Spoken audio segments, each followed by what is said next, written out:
नमस्कार माऊली. चला ज्ञानेश्वरीच्या सहवासात.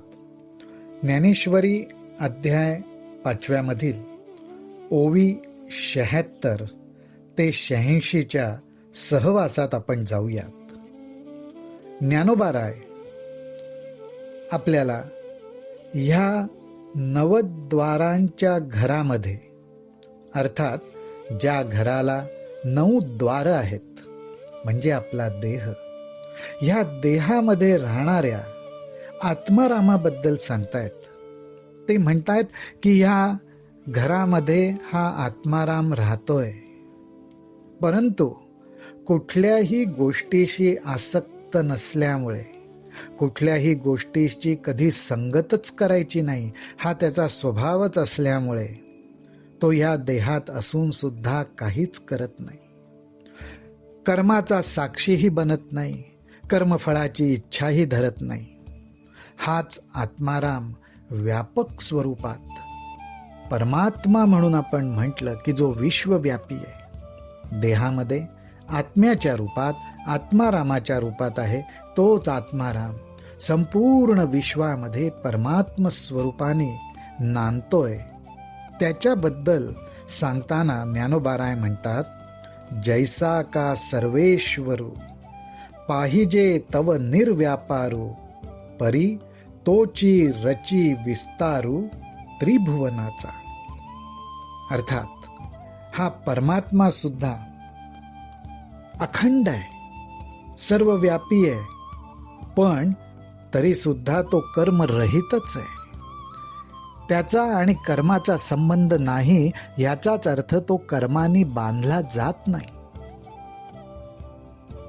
तो ब्रह्मांडाची उत्पत्ती करताना दिसतो, ब्रह्मांडाचं पालन करताना दिसतो आणि शेवटी प्रलयही करतो. ही 3 प्रकारची कर्म आपल्याला घडताना दिसतात, परंतु तरी सुद्धा या कर्माचा आणि त्याचा काडी मात्र संबंध नसतो. तरी सुद्धा या परमात्म्याला आणि करता ऐसे म्हणिपे, या परमात्म्याला आणि करता ऐसे म्हणिपे, तरी कवणे कर्मी न शिंपे, जे हातू पावो न लिंपे उदास वृत्तीचा. ज्ञानोबाराय म्हणतायत की या ब्रह्मांडाची उत्पत्ती, या ब्रह्मांडाचं पालन, या ब्रह्मांडात प्रलय करतो, म्हणून या परमात्म्याला कर्ता म्हणावं. आणि कर्ता त्यालाच म्हटलं जातं जो कर्तृत्वाने एखादं कर्म करतोय. परंतु या परमात्म्याच्या ठिकाणी तर कुठलं कर्तृत्वच नाही. कर्तृत्व स्वीकारायचं म्हटलं तर अहम लागतो, तो अहम पण नाही. असा हा परमात्मा कर्मरहित आहे. आणि त्याला जर का ब्रह्मांडाची उत्पत्ती, पालन आणि प्रलय करणारा म्हणावं, तर तो कुठल्याही कर्माला स्पर्श सुद्धा करत नाही. स्पर्श सुद्धा करत नाही असं जे माऊली म्हणतायत, त्याचं कारण असं की कर्म करायचं म्हटलं की इंद्रियांच्या साह्याने केलं जातं. मुख्यतः हातापायांचा संबंध आला. या परमात्म्याला तर हातपायच नाहीत. कर्म करण्याच्या बाबतीत अत्यंत उदासीन, म्हणजेच आपण म्हणू की कर्तृत्वच नसल्यामुळे तो कर्माचा साक्षीही होत नाही. त्याला कर्म करून कुठलं कर्मफळही मिळवायचं नाही. असा हा परमात्मा. ह्या परमात्म्याबद्दल ज्ञानोबाराय सांगतायत. ते म्हणतात, या परमात्म्याची योग निद्रा तरी न मोडे, अकर्तेपणा सळू न पडे, परी महाभूतांचे दळवाडे उभारी भले. ज्ञानोबाराय म्हणतात, ह्या परमात्म्याची योग निद्रा तरी न मोडे. योग निद्रा म्हणजे एक प्रकारे योग म्हणजे युक्त होणं, तर आपल्या स्वतःमध्येच जो रमलेला आहे आणि आपल्या स्वतःमध्येच रमलेला असल्यामुळे जगाच्या ठिकाणी तो झोपलेला आहे, जगाच्या ठिकाणी तो जागा नाहीये, अशी ही त्याची योग निद्रा आहे. ती योग निद्रा सुद्धा भंग पावत नाही. ती योग निद्रा भंग पावत नाही. कारण का, तर तो सतत निर्विकल्प निराकारच अवस्थेत राहतो, स्वतःपाशीच राहतो. दुसरा कुठलाही आकार तो घेतच नाही. आणि ह्या अशा त्याच्या स्वभावामुळे त्याला कुठल्याही प्रकारचा कर्तेपणा लागत नाही.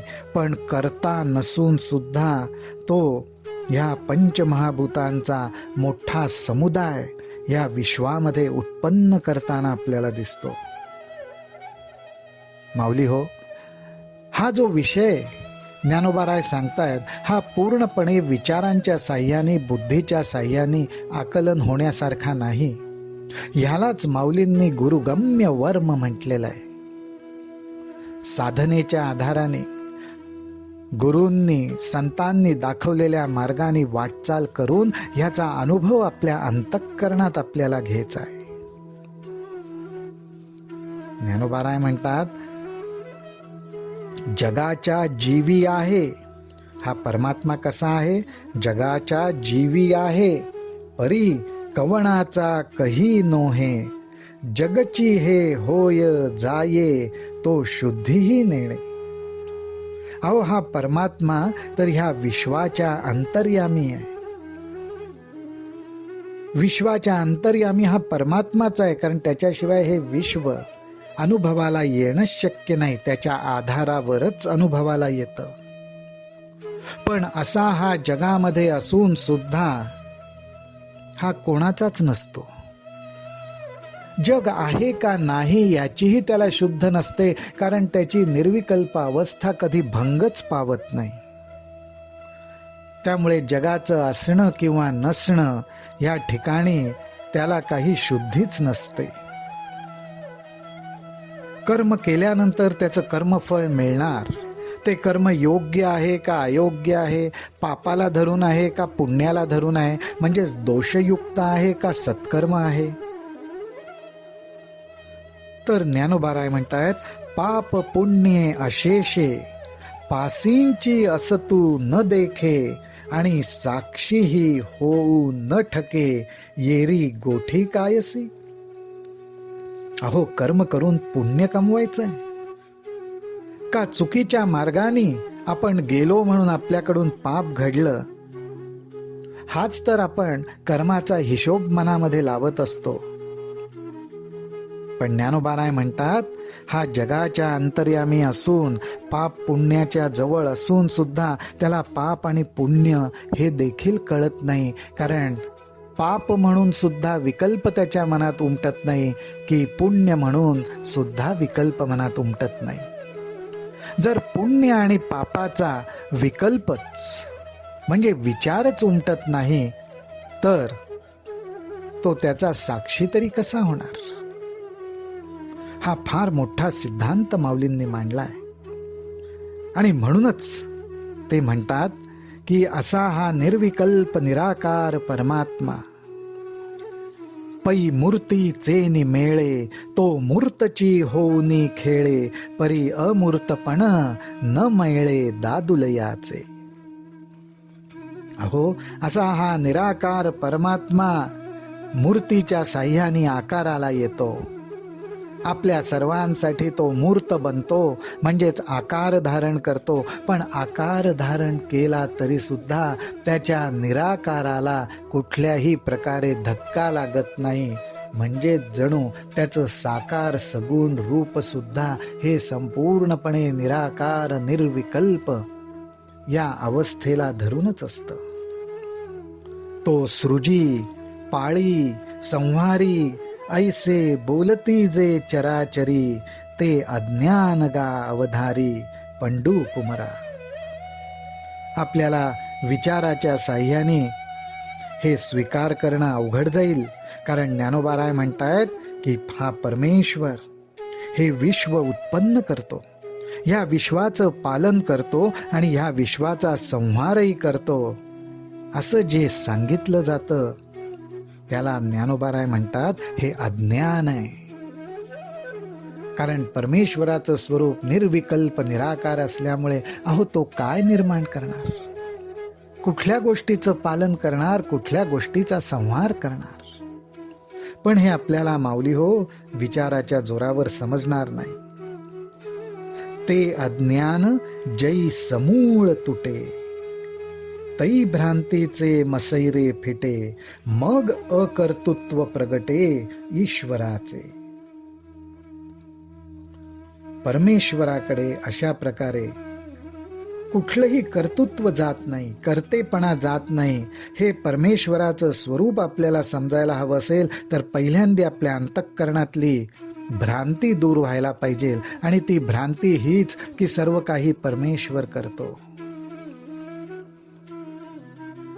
सर्व काही परमेश्वर करतो. या नुसत्या कल्पनेचा आधार घेणं याला ज्ञानोबाराय अज्ञान म्हणतायत.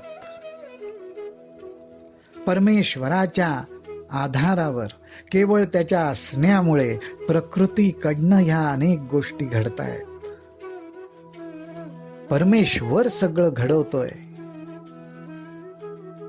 ह्या समज करून घेऊन त्याचा आधार घेणं याला अज्ञान म्हणतात. आणि हा अज्ञानाचा भाग समूळ तुटे, जै समूळ तुटे.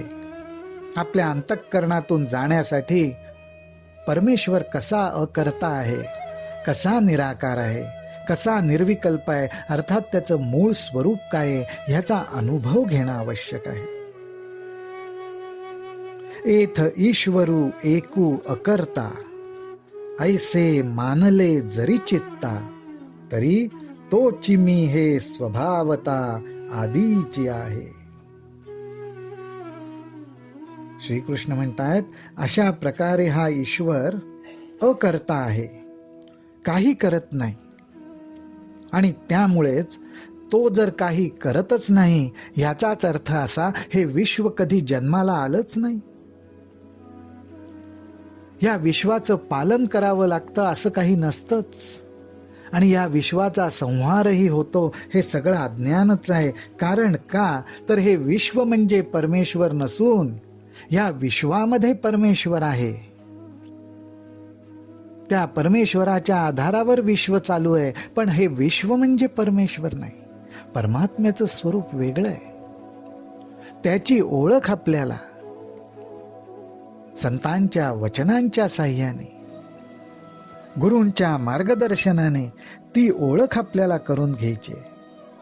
आणि हे परमेश्वराचं स्वरूप आपल्या अंतःकरणात प्रगट झालं की हाच तो परमात्मा आणि ह्या नवद्वार असलेल्या घरात राहणारा आत्माराम हे एकच आहेत, एकाच स्वरूपाचा भाग आहे. हे जाणलं की सगळं अज्ञान दूर होतं. ज्ञानोबाराय म्हणतात ऐसेनी विवेके उदो चित्ती, तयासी भेदू कैचा त्रिजगती, देखे आपुलिया प्रतिती जगची मुक्त. काय सुंदर, काय सुंदर शब्दात माऊली आपल्याला सांगतायत. ते म्हणतात असा विवेक आपल्या चित्तात जेव्हा प्रगट होतो, अर्थात हा अनुभव जेव्हा आपल्या अंतःकरणात प्रगट होतो, या अनुभवाचा स्पर्श आपल्याला होतो की सर्व काही परमात्म स्वरूपच आहे. विश्वाचं असणं नसणं, येणं जाणं हा म्हणजे जणू काही सावल्यांचा खेळ आहे. हा अनुभव अंतःकरणात आपल्या प्रगट होतो.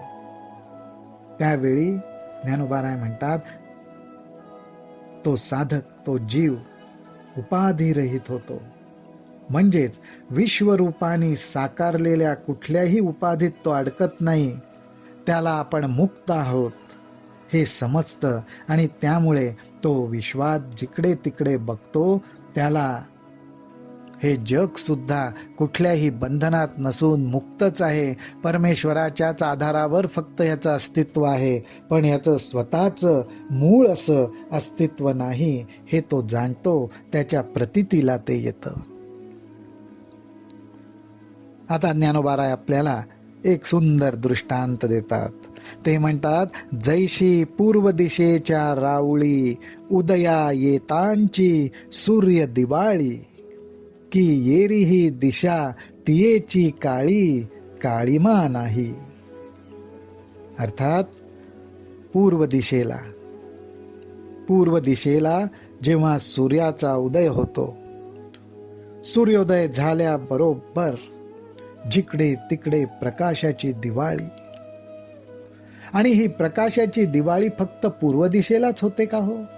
नाही, तर पूर्व दिशेने सूर्योदय होणं ही घटना घडते आणि पूर्व दिशेबरोबर इतर सर्व दिशांचा अंधकार दूर होतो, सर्व दिशा प्रकाशमय होतात. माऊली हो, याचाच अर्थ असा की अंतःकरणात आत्मज्ञान रूपी सूर्य उगवला की विश्वाकडे, जगाकडे पाहण्याची दृष्टीच बदलून जाते. त्या ठिकाणी असलेला ज्ञान रूपी अंधकाराचं वलय नाहीसं होतं आणि सर्व बाजूंनी, सर्व दिशांनी ज्ञानरूपी प्रकाशात आपण उजळून निघतो. आपण ज्ञानोबारायांच्या चरणी हीच प्रार्थना करू की आपल्या सुद्धा अंतःकरणात हा आत्मज्ञान रूपी सूर्य अखंडपणे उगवलेलाच राहो. रामकृष्ण हरी, रामकृष्ण हरी, रामकृष्ण हरी.